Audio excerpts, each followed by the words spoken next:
I think very pleased with the effort that our players on defense are playing with right now. I think our guys are playing really hard, really physical, and playing with kind of a swarm defense mentality, which is what we talk about day in and day out. And I thought their practice habits showed up on game day. I thought our guys did a really good job on the bye week and getting some of the extra reps that we needed to get prepared, and then carrying that into the week of preparation on game week, and then executed at a really high level. I thought, one of our keys to victory was to stop the run. That was certainly a pass-oriented offense, but you want to make sure you make them one-dimensional outside of the first probably the first run that they had in the whatever that was, the first series of the game. Outside of that one, I thought we did a really nice job of stopping the run. I think they only had like 36 yards in the second half rushing. We were able to affect the quarterback, which was, really our second key to victory. Thought we did a nice job changing pictures, windows, our players kind of moving in and out of showing pressure looks, getting out of pressure looks, and just keep changing the pictures on him. And I thought that affected him to where we were able to take the ball away from him and also speed up some of his progression and some of their route concepts and going through the route trees. So, and then situationally, really, we got off the field on third down at some really critical moments. We were 8 for 11 on third and medium and long. We were 0 for 3 on third and short. A couple of them, they got us in a sub personnel, and then got to like 4th and 1, and they were able to convert a couple of those, some of the short yardage concepts. But for us to be 1 of 3 in the red zone, I thought was really critical. We were able to get stops down there. The first drive of the game, we were able to hold them to a field goal. Coming out of the second half, they had a drive right there, and we were able to come away with a takeaway in the red zone as well. So, didn't give up a touchdown right there until the very end of the game. So, I thought from that standpoint that was good. 3 takeaways again. I think we've had 13 over the last 4 games.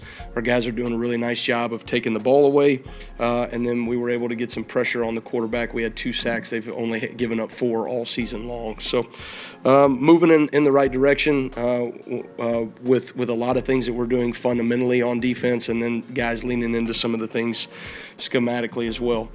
When you look at Mercer, really like what they do on offense. Impressed with a lot of the concepts that they run. They're very dynamic. They have a lot of volume, actually probably similar to what we've seen the last couple of weeks. But played 2 quarterbacks. Both of them can hurt you in the run game. They'll take off and they'll scramble. They've got a little bit of a 1+ style in some of the things that they're asking those guys to do. And then they're playing with a lot of confidence right now. I mean, that's what comes from being 9-1, and that you can tell their guys are making plays downfield in the passing game. Their running backs run really hard. They got 2 really good complementary backs. One guy that is really fast, and when he gets an open field, he can break away, and another guy that's kind of a bruiser. And so they're going to have a lot of confidence coming in. We've got to do a great job in our preparation throughout the week, like our players have done, and not take anything for granted, and then ultimately show up on game day and play with the level of urgency that I think we're starting to play with on defense. Let's start with Chase on far left. A couple times earlier this season, you mentioned that setting an edge on the perimeter was an area for improvement. How do you see specifically that now in terms of how they look against LSU? Yeah, I think I thought we did a really nice job of changing the perimeter pictures against LSU. Some of that was how we were fitting the run and how we were saying, this is our force defender to the field, this is our force defender to the boundary, but also who is responsible for the flat from a coverage perspective. We kept kind of mixing and changing those looks up, and I think our guys have done a really nice job in that regard. So that's something that we're going to have to be aware of this week. I think Mercer does a really nice job of attacking your perimeter, and you got to hold really good edges against them. Right here with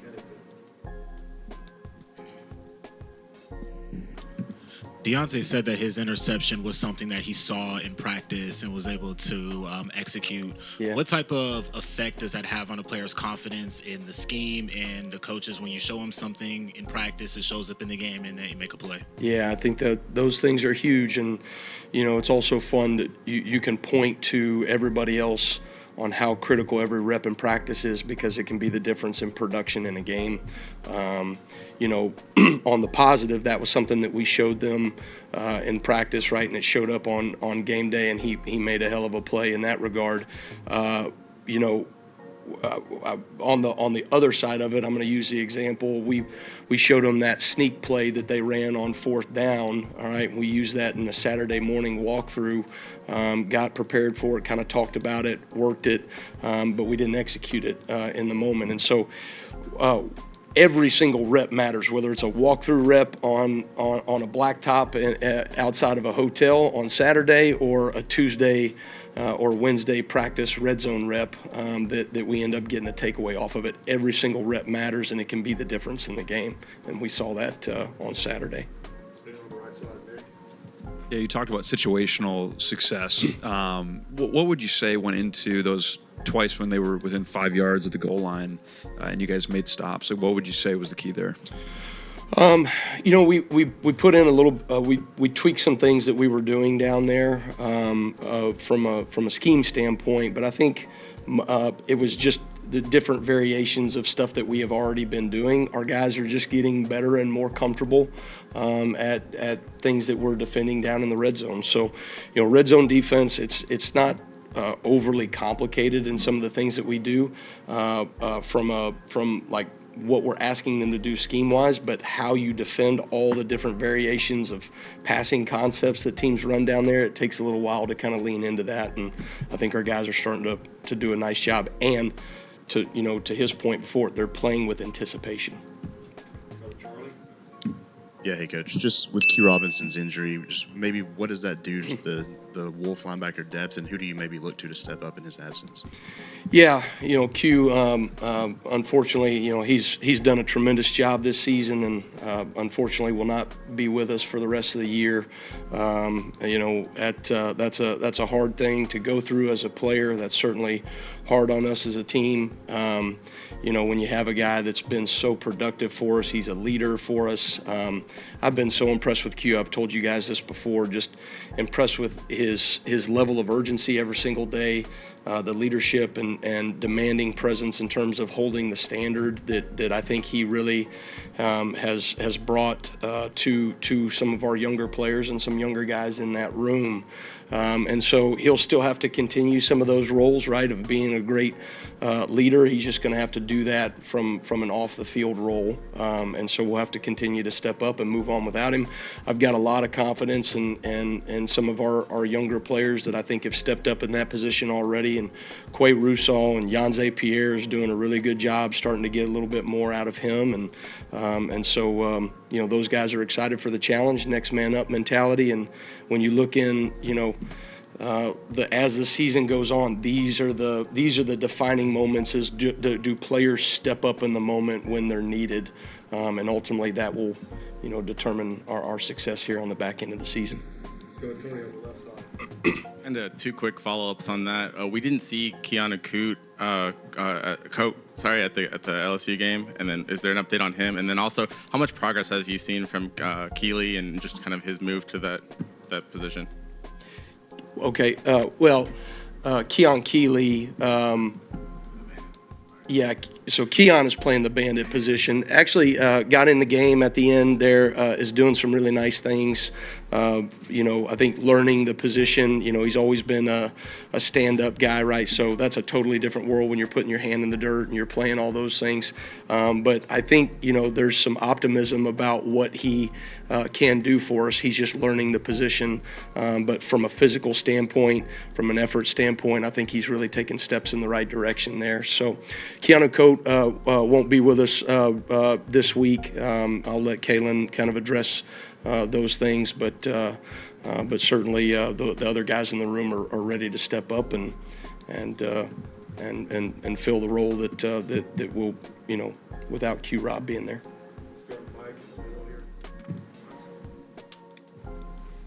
What does Jihad bring to you when he's on the edge, and without Q, is that something maybe we can explore a little bit more? Yeah, we're doing those things with Jihad already, as a pass rusher and some sub package things, and I think he's really he's such a difference maker wherever you put him on the field, and so you want to find creative ways to get him in one-on-one matchups from a pass rush standpoint. There's things that we can do from a standpoint of if we show him as a defensive end and then drop him out in coverage, right? There's different things that we can do scheme-wise from that perspective. But certainly in terms of giving us pass rush, I think that is a piece of his game, and that's what, to me, makes him such a well-rounded player. You can play him as an inside backer, you can play him as an outside backer, as a rush edge. That dude's playing 4 different positions for us right now and is able to hold a lot of volume in terms of what we ask him to do. And so Jihad's playing at a really high level. We're going to utilize him any way we can.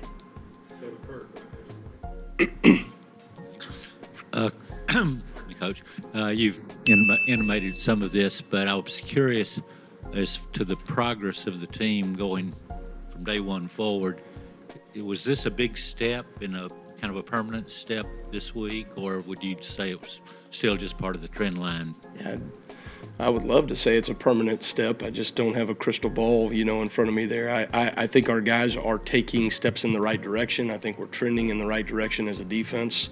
I do think there are players understanding of what we're trying to do from a scheme standpoint. I think our players fundamentally are getting better and better. Our coaches are doing a really tremendous job of just continuing to build the fundamentals within our players. And they're starting to play with a lot of offensive recognition and anticipation, And so to me, to me, the makings of a good defense are to, create enough negative plays and game-changing style plays and also limit explosives at the same time. And I think we're doing that at a higher level, than where we were maybe at the beginning of the season. So. Jumping to the left side, let's go to Colin. Hey, Kane.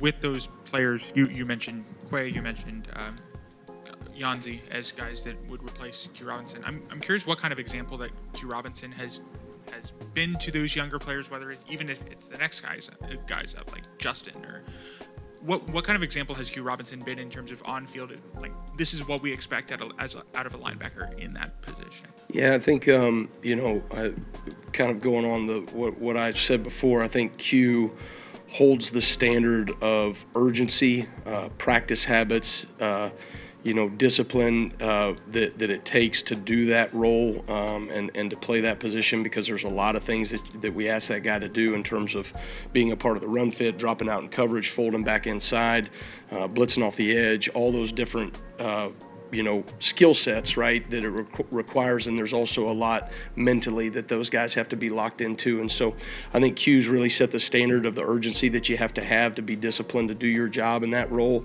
But then there's also just a level of energy that he brings, and effort that he brings to practice, and it shows up on game day in terms of some of the physicality and effort that he's showing. So, those other guys, it's a great room. C-Rob does a really, really good job with those guys, and they're bought into to that position, like what we do out of it, and they like their role. But, ultimately, when you have a guy that has been a really steady presence and a playmaker on defense, those other guys are going to have to step up in the moment.